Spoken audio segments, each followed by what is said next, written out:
New at 10, a Vicksburg family of a World War II vet is getting some closure after their loved one's remains were recently found. 3 on Your Side's Chris Fields speaks with the late soldier's niece, and he joins us now to explain what it took to get him back home as they make plans for a proper burial. Chris.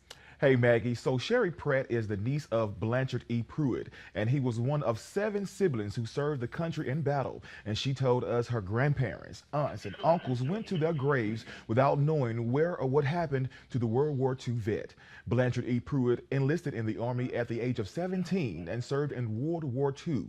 While serving, he was captured in the Bataan Death March and taken as a prisoner of war at Camp Cabana.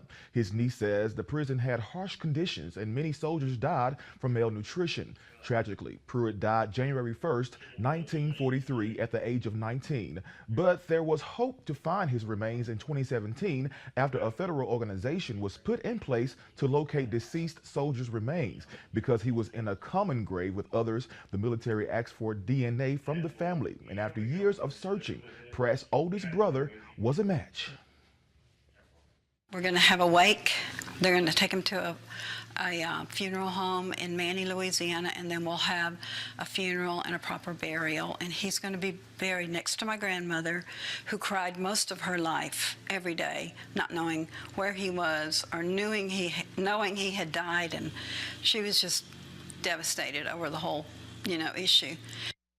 Now, Pratt says her uncle will be flown in from Hawaii to Houston sometime this month for a proper burial.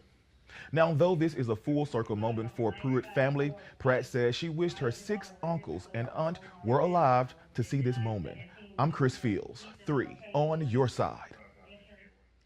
And you can read more details about Pruitt in this story at WLBT.com.